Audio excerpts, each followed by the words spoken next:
Kalau utusan Allah, saya rasa semua nabi pasti akan menegaskan bahwa dia ini adalah utusan Allah. Ketika orang-orang minta tuntut, maka mereka melakukan mujizat-mujizat. Nah, sekarang Yesus pun datang, dia menegaskan bahwa dia utusan Allah. Oleh karena perkataan itu dia, omongan dia sendiri, makanya dia dituduh sama ahli-ahli Taurat karena dia mengoreksi ahli-ahli Taurat atau ahli-ahli kitab saat itu dia. Ya kan? Sekarang tetapi dia bukan cuma sekedar mengatakan dia itu utusan, tetapi dia mengajarkan pengajaran-pengajaran tentang kerajaan Allah. Apa Anda imani pengajaran dia itu dia? Iya, kan tadi saya katakan hidup kekal itu berarti berbicara mengenai apa? Mengenai kerajaan Allah. Hidup kekal itu kerajaan Allah. Apa kata Yesus? Yohanes 17:3. Hidup kekal itu adalah mereka mengenal aku. Mengenal sebagai apa? Mengenal sebagai Tuhan atau sebagai utusan Tuhan? Sebagai Anda maunya sebagai utusan kan, tetapi Enggak, ini menurut Yesus, jangan menurut Bang Suma. iya, Menurut Yesus, hidup kekal itu diperoleh apabila Yesus dikenal sebagai Tuhan atau sebagai utusan Tuhan. sebagai utusan, tetapi bukan. Alhamdulillahirabbil alamin. Kenapa ada tetapinya? Karena Anda ingin memperjuangkan Kristus palsu itu sebagai Tuhan. Di sini di dalam diri Anda nih ada dua Kristus. Yang pertama Kristus utusan Tuhan, yang kedua adalah Kristus yang ngaku Tuhan. Anda harus memaksakan itu. Makanya ketika Yesus mengatakan hidup kekal itu adalah mereka mengenal Yesus engkau utusan Tuhan, Anda mengatakan tetapi. Kenapa ada tetapinya? Kenapa ada tetapinya? Gini, Bang Suma memakai kalimat utusan itu sebagai utusan Allah itu pasti dalam Yohanes tentang roti kehidupan. Tapi selanjutnya pengajaran Kok roti kehidupan apa? Roti itu Yesus. Roti itu Yesus. ya Anda imani nggak Saya beriman Yesus itu rasul utusan Tuhan. bahwa ini dagingku? Iya, saya beriman daging yang dimaksud di situ roti. Darah yang dimaksud di situ adalah anggur. Bukan jasadnya. Itu cuplus namanya. Mengajarkan sesuatu yang justru pada perjamuan terakhir itu Yesus menguji murid-muridnya. Makanya dia mengatakan setelahnya apa? Satu di antara kalian akan menjadi pengkhianatku. Yesus mengatakan inilah darahku, inilah kemudian dagingku. Apa yang ditunjukkan oleh Yesus di situ? Roti dan juga darah. Tapi nanti ada yang berkhianat, yang dimaksud darah itu betul-betul darahnya. Yang dimaksud daging betul-betul dagingnya. Sehingga dia berusaha membunuh Yesus, mencurahkan darahnya dan mengambil dagingnya di atas salib. Supaya untuk nebus dosa. Itu ujian, siapa di antara muridku ini yang akan mengkhianati aku.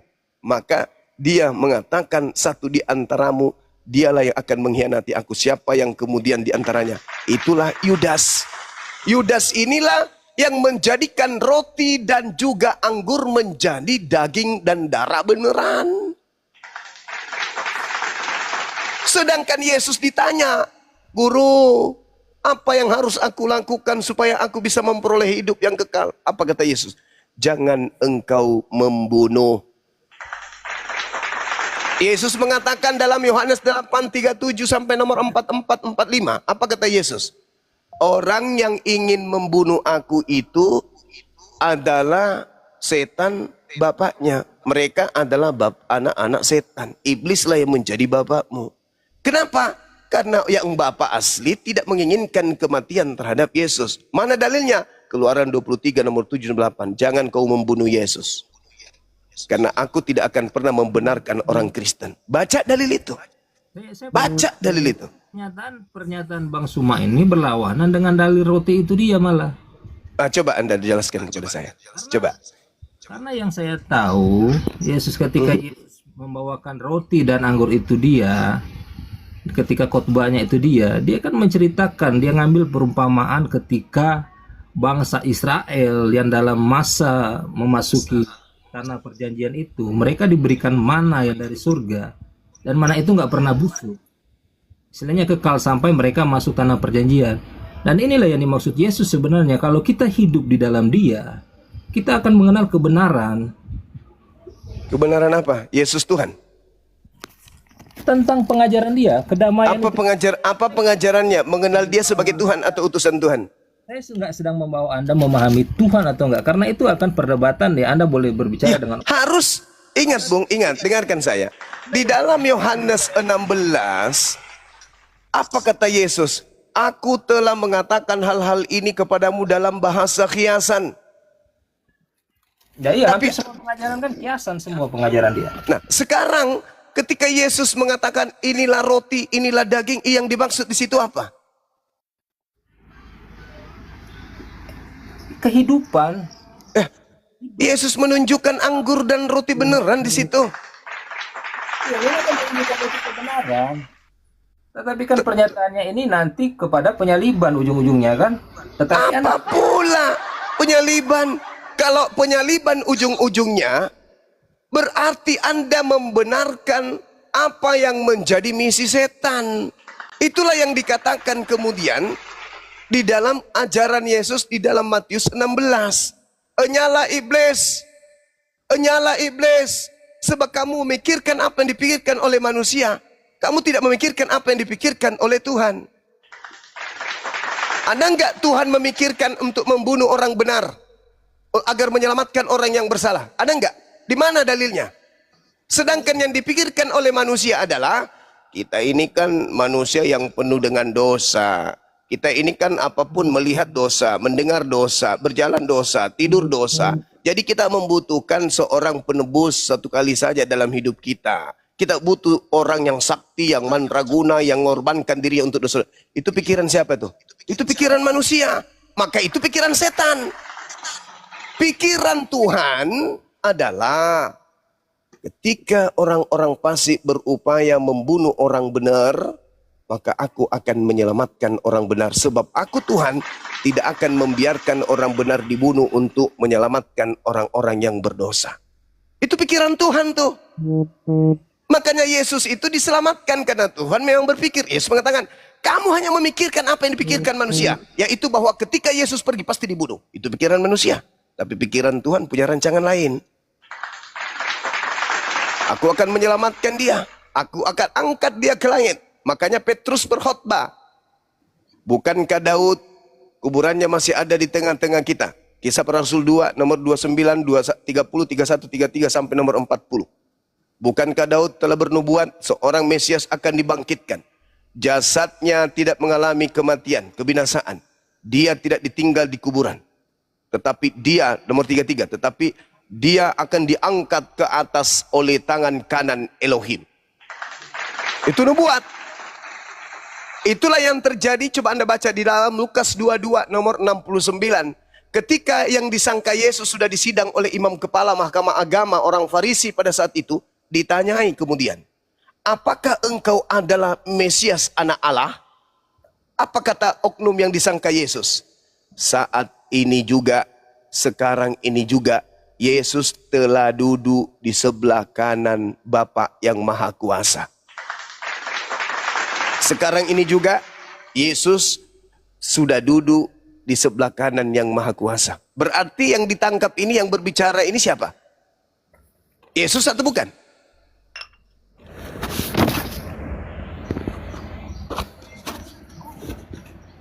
yang disalibkan maksudnya. Ya, yang disalib ini yang ngomong.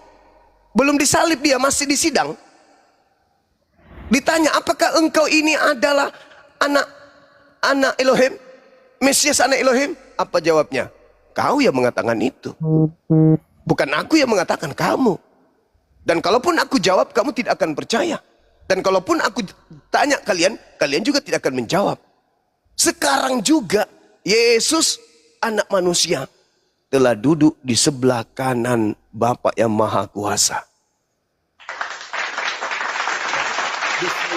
Bang, karena kan memang Yesus merahasiakan posisi dia sebagai Mesias. Loh, Dia tidak pernah mengatakan kepada siapa-siapa dia sebagai Mesias. loh. Orang mengenal dia. Ini gimana ceritanya? Yesusnya mengatakan, yang ditangkap ini mengatakan, Yesus itu sudah duduk di atas. Dengan kata lain, aku ini bukan Yesus, tapi percuma. Percuma aku katakan, kalau aku ini bukan Yesus, percuma aja. Kalian tidak akan percaya. Karena kenapa? Kalian sudah memaksakan aku yang harus mati. Tadi ada penjahat nasionalis, namanya Yesus Barabas. namanya Yesus Barabas. Kamu disuruh pilih, tapi kalian memilih aku. Jadi meskipun saya menolak, saya bukan Yesus, saya bukan Yesus. Kalian tidak akan kemudian untuk mengatakan apa? Percaya. Kenapa? Karena sesungguhnya lisanku sudah ditutup oleh Elohim untuk mengatakan aku Yudas, aku bukan Yesus. Kenapa? Karena Elohim sudah bersumpah. Amsal 21 nomor 18. Aku akan menggantikan orang benar. Orang fasik aku gantikan untuk pengkhianat. Pengkhianat aku pakai sebagai tebusan untuk orang yang benar. Dan orang fasik aku jadikan pengganti bagi orang yang jujur. Karena dia dijadikan pengganti lisannya, tidak bisa berbicara, aku Yudas, aku bukan Yesus. Tapi dia sempat berkata apa? Yesus sekarang ini sudah duduk di sebelah kanan Tuhan yang Maha Kuasa. Itu kata orang itu. Dan ingat saudara, Yesus berpesan apa di dalam pengajarannya di Lukas 21 nomor 8. Yesus begini, waspadalah kepada penyesat yang datang kepadamu dengan memakai namaku dan berkata akulah dia. Penyesat itu berkata akulah dia. Saatnya sudah dekat. Jangan kau percaya. Ketika kemudian Yesus didatangi segerombolan tentara Romawi ingin ditangkap, ada oknum yang kemudian tiba-tiba berkata akulah dia. Siapakah yang engkau cari? Yohanes 18 nomor 5. Siapakah yang engkau cari? Kami mencari Yesus dari Nazaret. Kata oknum ini, akulah dia. Ditangkap. Yang berkata akulah dia ditangkap. Kata Yesus, kalau ada yang berkata akulah dia, itu penyesat.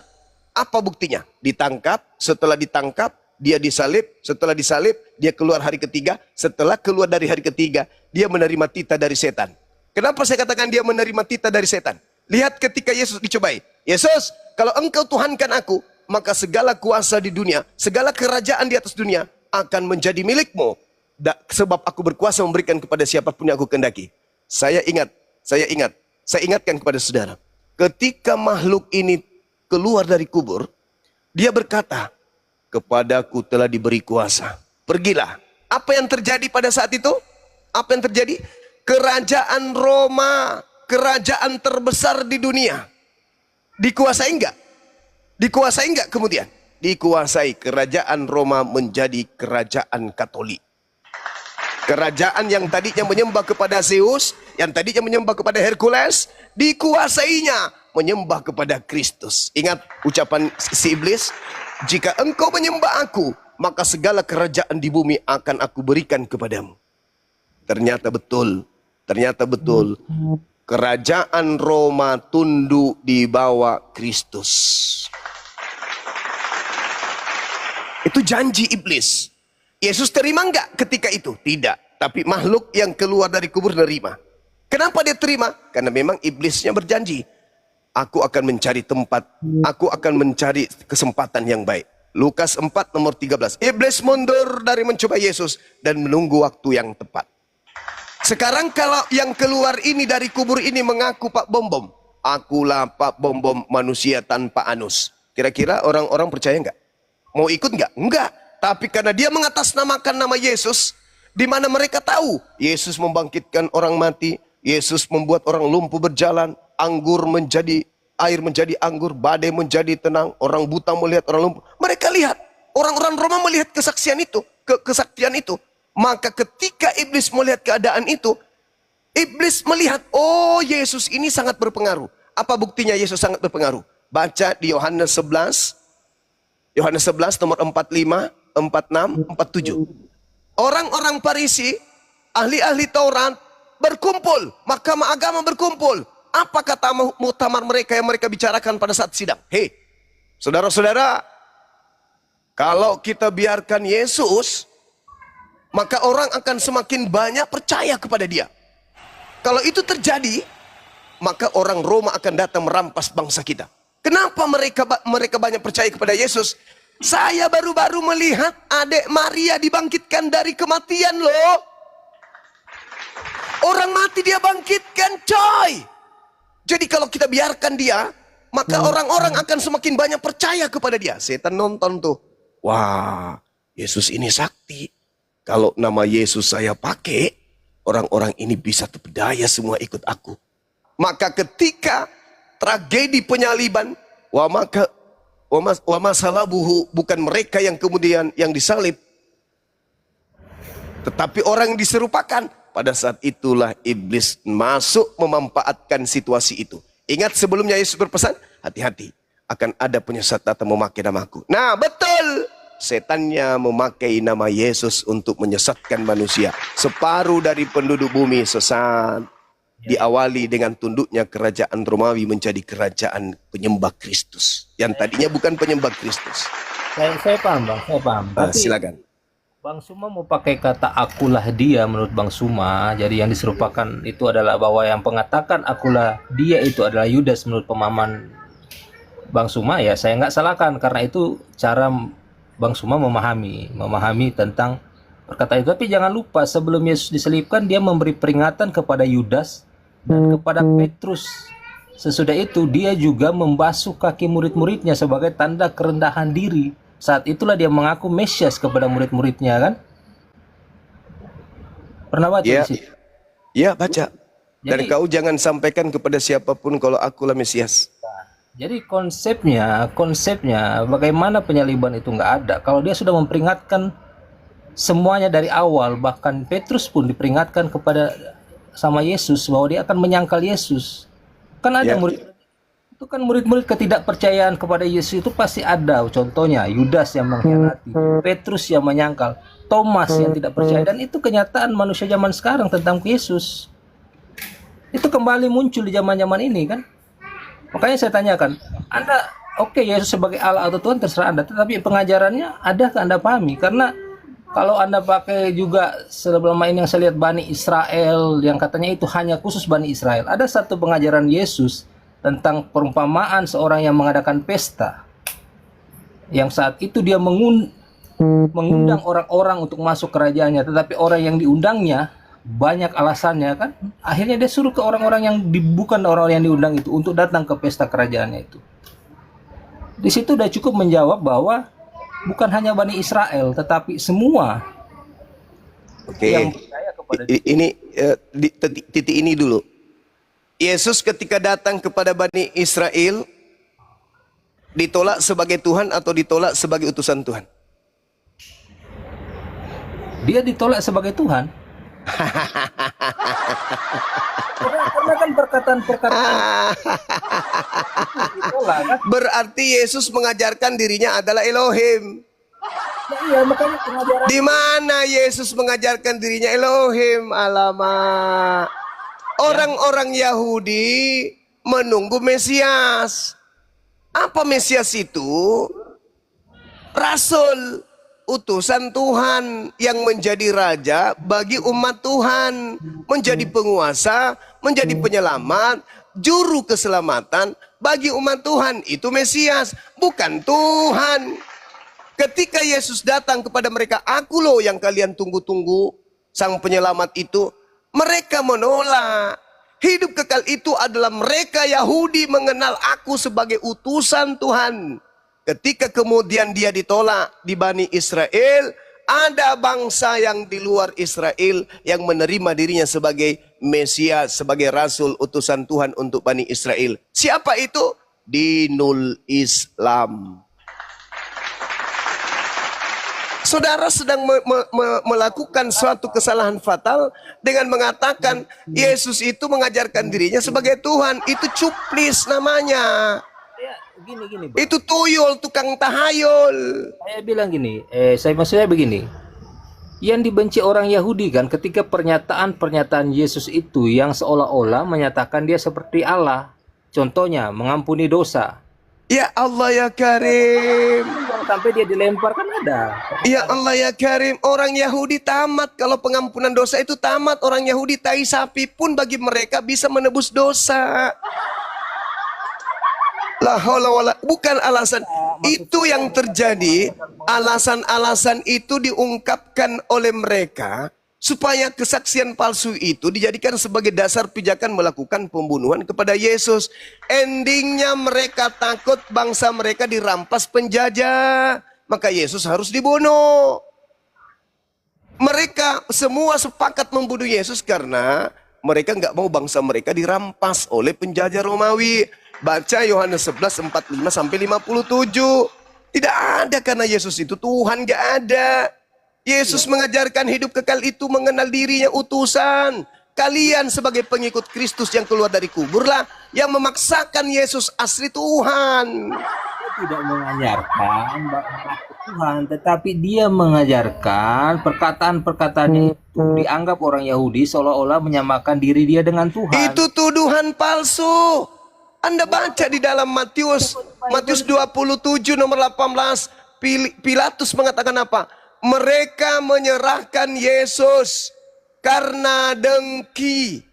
Kesaksian-kesaksian mereka tentang Yesus tidak ada. Yesus tidak ditemukan salah sedikit pun. Sementara mereka menuduh Yesus menyamakan dirinya dengan Elohim. Ternyata Pilatus seorang yang bukan ahli Taurat pun tahu tidak. Yesus sudah mengatakan dirinya utusan Tuhan. Pilatus bukan orang Yahudi, bukan ahli Taurat, tidak mengimani kitab terjemahan, pun sadar kalau Yesus itu datang hanya mengajak mereka kembali kepada Tuhan Elohim mereka. Tidak ada kesalahan sedikit pun. Oh, Yesus menyamakan dirinya Tuhan. No, kata Pilatus. Dia gubernur, dia yang mengatakan, dia membantah Anda. Tidak ada kesalahan pada Yesus. Sampai dibawa ke Herodes. Herodes pun mengatakan, aku tidak menemukan kesalahan padanya. Loh, orang yang sebagai gubernur aja mengatakan tak ada kesalahan. Padahal mereka sudah bersaksi. Yesus menghina Elohim dengan menyamakan dirinya Elohim. Jelas, di dalam Markus 1 nomor 59. Mereka melakukan kesaksian-kesaksian palsu. Mereka melakukan tipu muslihat. Matius 26 nomor 59. Mereka melakukan tipu muslihat. Mereka melakukan kesaksian-kesaksian palsu untuk membunuh Yesus. Siapa yang mengatakan bahwa semua tuduhan itu tidak benar? Pilatus sebagai pemutus kebijakan hari itu. Bukan Kristen yang mau sekali Kristus yang keluar dari kubur itu adalah Yesus anak Maria. No, tak ada jalan ke situ. Makanya saya tanya nih, untuk mengetahui siapa sebenarnya yang bertengger dalam benak Anda ini, dalam hati Anda, dalam kepala Anda ini, siapa? Ternyata si setan Yesus palsu itu.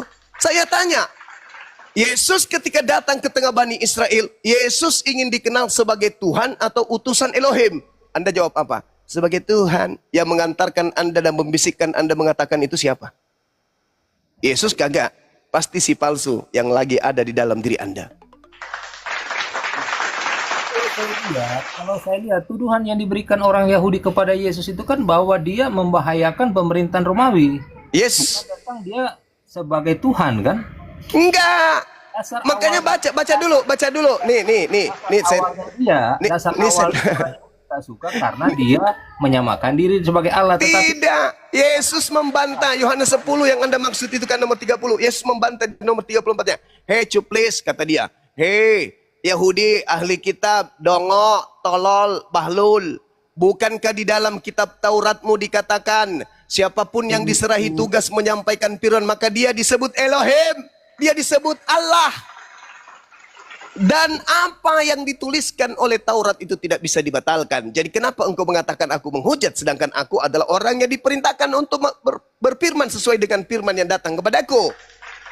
Aku tidak menyamakan diriku dengan Tuhanku. Aku menyatakan diriku sebagai Tuhan itu karena aku sebagai penyampai firman. Dan itu dikatakan dalam kitab Tauratmu, Keluaran 7 nomor 1. Musa yang menyampai firman kepada Fir'aun itu sebagai Tuhan. Aku angkat engkau Musa sebagai Tuhan, sebagai Elohim bagi Fir'aun. Itulah yang dikatakan oleh Yesus. Siapapun yang diserahi tugas untuk menyampaikan firman, maka dia adalah Elohim. Dan bukankah itu tertulis dalam kitabmu? Jadi Yohanes menjelaskan kalau orang Yahudi membuat kesaksian palsu, mengada-adakan demi untuk nafsu keserakahan mereka, takut bangsanya dirampas oleh penjajah. Apa katanya? Ketika mereka sidang, Yesus ini melakukan banyak mujizat, kita harus bunuh. Karena kalau kita tidak bunuh, akan semakin banyak orang yang percaya kepadanya. Dan kalau semakin banyak orang percaya kepadanya, maka bangsa Romawi akan datang merampas tempat suci kita dan bangsa kita. Maka apa yang harus kita lakukan?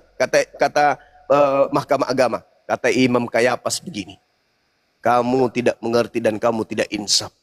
Adalah lebih baik satu orang mati, yaitu Yesus, untuk bangsa kita Israel, daripada tempat suci kita dan bangsa kita dirampas. Maka sebagai imam kepala saat itu, tahun itu, Kayapas kemudian bernubuat. Nah, dengarkan apa bunyi nubuatnya. Yesus harus mati untuk bangsa kita, dan bukan hanya untuk bangsa kita, tetapi untuk anak-anak Yakub yang ada di seluruh dunia. Nomor 53-nya, dengarkan. Maka mulai hari itu mereka sepakat membunuh Yesus. Kristen tidak hadir, pendeta nggak hadir, pastor nggak hadir, penatua nggak hadir, pecinta penyembah Kristus tak hadir. Tak ada hubungannya. Mereka hanya memanfaatkan penyaliban itu sebagai simbol paganisme, keselamatan. Ketika orang-orang Yahudi, tuan rumah sang pemilik ajaran, bersepakat membunuh Yesus, nomor 54. Maka mulai saat itu Yesus tidak lagi menampakkan diri kepada mereka, melainkan Yesus pergi kepada sebuah padang bernama Efraim, dan di sanalah dia tinggal bersama dengan muridnya. Mereka berusaha membunuh Yesus bukan untuk Kristen, membunuh Yesus bukan tebus dosa, membunuh Yesus untuk menjadi Tuhan, membunuh Yesus untuk menjadi orang-orang Kristen. Enggak, mereka sepakat membunuh Yesus agar bangsanya tidak dirampas oleh Romawi. Nilai ini nanti bergeser setelah Kristus palsu itu keluar dari kubur. Nilai itu berubah. Yang tadinya dibunuh karena bangsanya tidak mau dirampas oleh Romawi, berubah menjadi dibunuh untuk tebus dosa. Sekali lagi. Kristen, begitu apesnya hidupmu, di dunia sudah dihinakan, di akhirat neraka kekal. Tetapi tuduhan Allahu Akbar. bahwa dia sebagai masih raja. ada, masih bisa ngomong. Pembela Kristus palsu ini masih ngomong. Ya, apalagi? Penyesatan apalagi yang Anda ingin ucapkan? Silakan. Sekarang pertanyaan saya, bagaimana dia memperingatkan Petrus sebelum kematian dia? Petrus kan sudah diperingatkan di awal di Bukit Zaitun. Kan sudah dikatakan kemudian, waspadalah kepada penyesat yang datang kepadamu, wahai Petrus, mengatasnamakan diriku. Dan Kristus palsu itu juga akan menyesatkan murid-murid pilihan. Tak ada urusan kalau Petrus sesat, kamu pengikut Petrus. Kalau kemudian Simon sesat, kamu pengikut Simon. Kami ini pengikut Yesus. Yesus adalah batu penjuru yang harus dipercaya. Bukan Petrus, bukan Simon. Kenapa? Karena potensi sesat bagi muridnya itu ada. Di mana Yesus katakan? Matius 24 nomor 24. Kristus palsu, Yesus palsu akan melakukan banyak mujizat, melakukan tanda yang dahsyat. Sekiranya mungkin menyesatkan murid-murid pilihan juga. EGP, Petrus mau menyembah Yesus ke, Simon mau menyembah Yesus ke, EGP, Yesus membuka ruang terbuka bagi mereka cendekiawan pemikir. Yesus memberikan ruang apa? Murid-muridku juga itu akan tersesat karena mereka jatuh cinta kepada penyesat yang begitu sakti. Kalau penyesat ini hanya sedang-sedang saja ilmunya, tidak mungkin separuh bumi tunduk samanya. Kalau penyesat ini hanya setengah-setengah ilmu penyesatnya, tidak mungkin Imperium Romawi tunduk menjadikannya sebagai Tuhan. Kenapa? Mereka lebih dulu sudah memiliki Tuhan membentuk roh-roh, Hercules, Zeus, Neptunus, Pluto, dan seterusnya. Jadi jangan ragukan setan. Kalau Anda mengatakan Petrus, ya Petrus kan juga disesatkan. Makanya Petrus sebelumnya sudah dibilang kamu itu iblis. Matius 16 nomor 31 itu kan sudah disebut iblis dia. Murid-murid sekarang kembali, Bung, kembali kepada fitrah kita sebagai manusia yang dititipin akal. Ketika dua kitab perjanjian lama, perjanjian baru disuguhkan ke kita, kita baca itu. Kita telah baik-baik. Apakah seperti ini yang dimaksud Yesus? Kalau Anda menolak nih, tak usah terlalu panjang karena saya ada kegiatan. Saya hanya ingin Anda menjelaskan ke kami di sini, umat Islam. Yesus berpesan kepada muridnya, waspadalah kepada penyesat yang datang kepadamu memakai namaku dan berkata, akulah dia, akulah Mesias, akulah Kristus. Saatnya sudah dekat. Jangan kamu percaya. Jangan kau mengikuti mereka. Saya ingin tahu. Oknum yang mengaku Kristus yang datang kepada murid Yesus pada zaman itu, kemudian pengikutnya banyak setelahnya, itu siapa? Siapa Kristus itu? Dan siapa orang banyak pengikutnya itu? Kalau Anda mengatakan bukan Kristen, dan Kristus palsu bukan yang datang kepada kalian, kenapa Yesus tidak mengenal kalian padahal kalian telah bermukjizat, mengusir setan, bernubuat pakai namanya? Yesus Kristus mana yang datang kepada kalian? Ketika Rusuli Lubis, Andi Simon, dan pendeta-pendeta lain yang mampu mengobati orang menggunakan nama Yesus, bermujizat pakai nama Yesus, tetapi ternyata Yesus mengatakan, aku tidak mengenal mereka. Lalu yang datang kepada mereka mengaku Yesus itu siapa? Yang asli bukan. Lalu yang mengaku Yesus yang datang kepada mereka siapa? Asli atau bukan? Sementara aslinya mengatakan, aku tidak mengenal kalian. Tapi mereka mampu bermujizat, mampu menyembuhkan orang.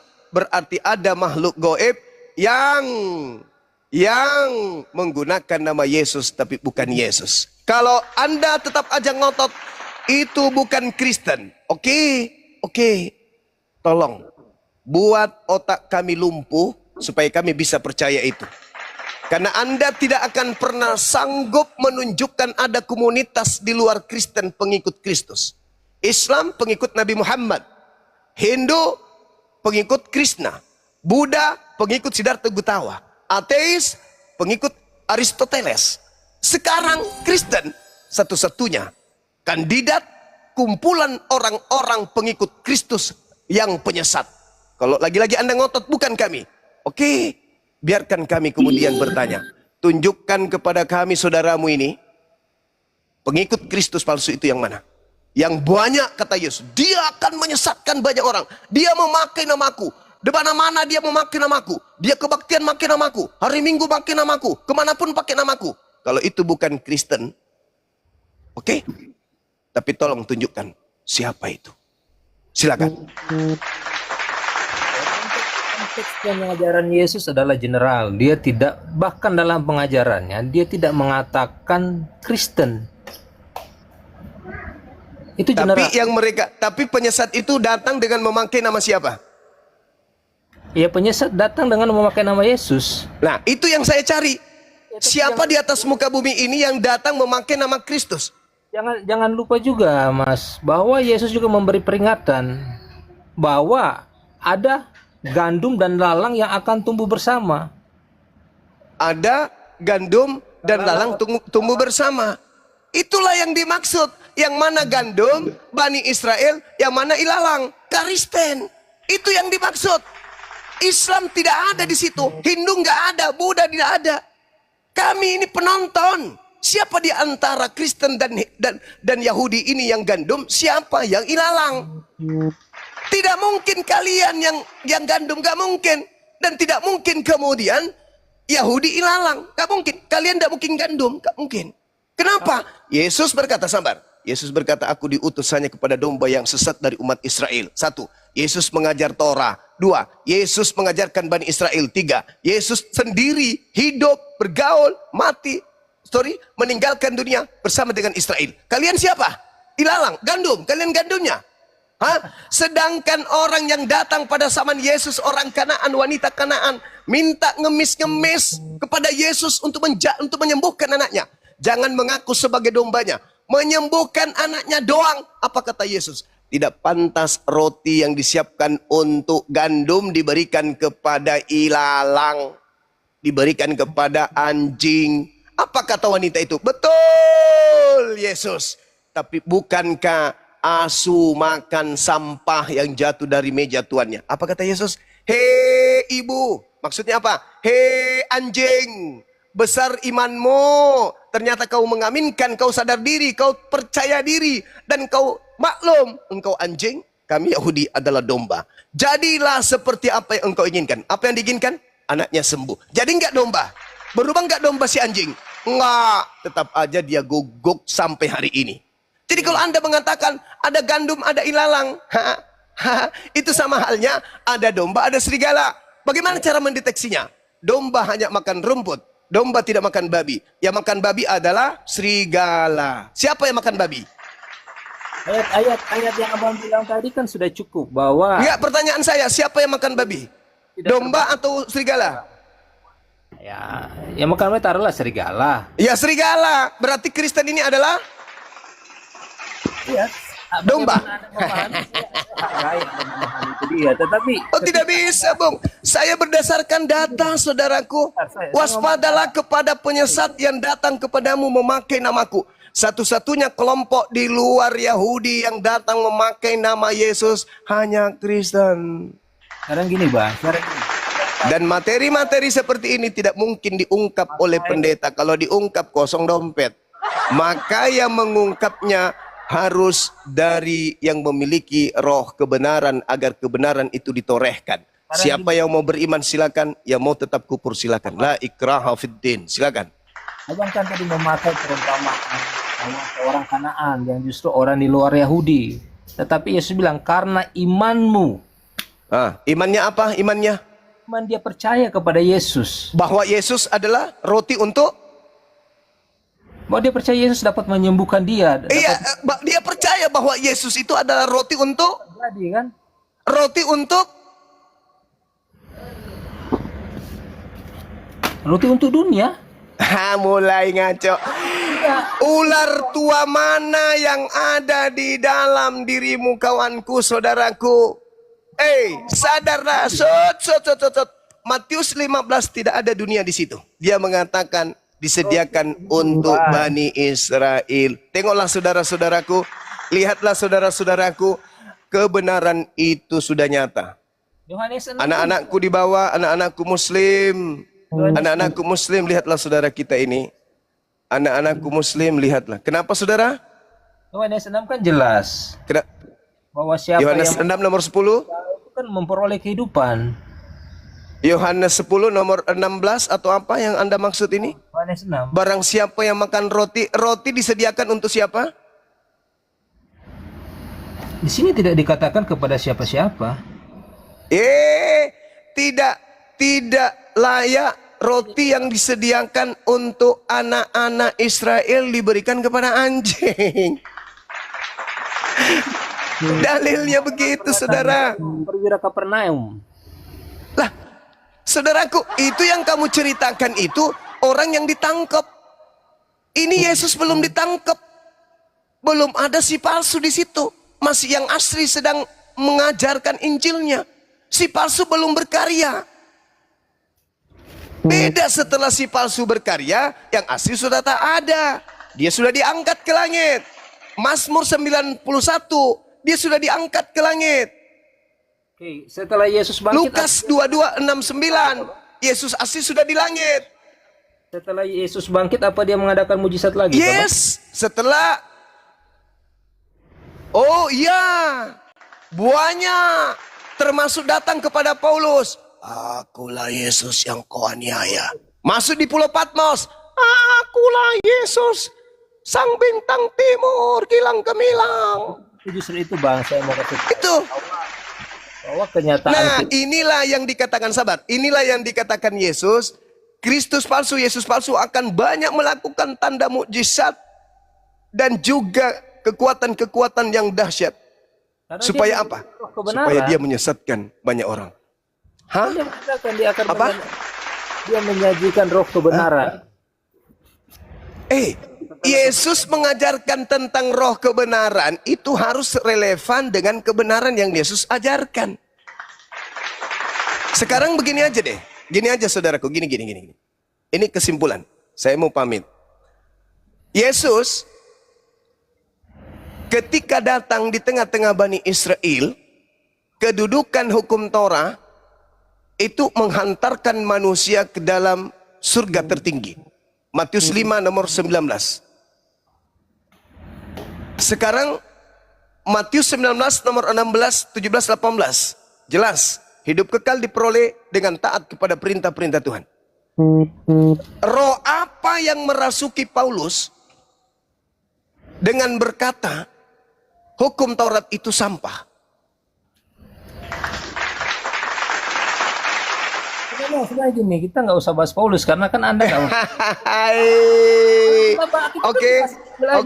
Saya kira kelas saya udah cukup. Saudara-saudara, Assalamualaikum warahmatullahi wabarakatuh. Kanda Peta Lempu, Masya Allah, antum ada di sini Kanda. Sudah saudaraku, nanti sama guru-guru saya yang lain, saya ingin pamit ibadah dan sekaligus ada kegiatan di di daerah sini ya. Tetap belajar, jangan gengsi, jangan gengsi. Kalau hari ini yang saya sampaikan itu salah, apa? Silakan ambil jadikan sebuah sesuatu yang tidak benar dalam versi Bang Suma menurut saudara. Tapi sisipkan waktu untuk merenung apakah yang disampaikan Bang Suma ini ada sedikit aja unsur kebenarannya. Tapi kalau ternyata menurut saudara itu tak ada kebenarannya, silakan. Saya tidak memaksakan. Saya hanya menyampaikan apa yang saya baca di dalam Bible, dalam ruang lingkup pengajaran Al-Quranul Karim, bahwa laqad kafaral ladzina qalu, dan juga oknum yang datang kepada Bani Israel, bahwa apa yang disampaikan ma qultu lahum illa ma amartani bi ani abudullah rabbi wa rabbakum. Beliau hanya mengatakan dirinya adalah utusan Allah kepada Bani Israel yang menekankan muatan ajaran sembahlah Elohim, Tuhanku dan Tuhanmu, tak ada ajaran yang lain. Anda kemudian mau menerima, silakan. Tidak menerima, silakan. Saya menghargai Anda diskusi yang baik. Orang seperti Anda lah yang saya cari, bukan saudara-saudara Kristen yang naik kesurupan, maki-makian dan seterusnya. Saya butuh saudara Kristen yang berdebat baik, mendudukkan kemudian makna-makna dalil yang ada di Bible. Meskipun Anda membantahnya, tapi saya menghargai itu. Itu adalah hak saudara sebagai seorang Kristiani.